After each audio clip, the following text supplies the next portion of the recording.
из первых грамматик русско-русинского языка из именем Адельфотес была написана у Львові архієпископом Львовським Арсенієм. Ці помнять ото десь у Львові?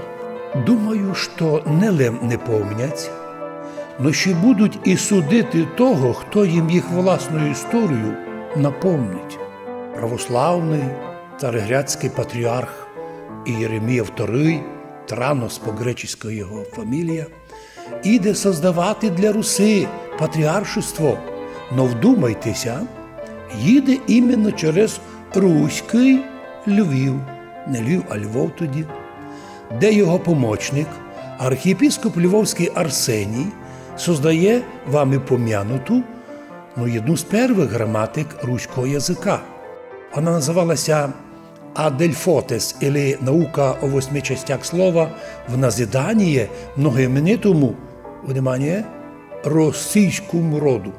От його б нині поддати репресіям того Арсенія.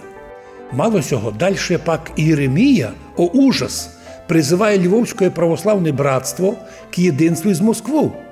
А пак дальше пише уложенную грамоту Московського патріаршества, в котрій Арсеній дає себе в послушання Московському руському государству і патріаршому престолу бути Третім Римом, хранителем і місіонером вселенського православ'я. Чудна історія Львова.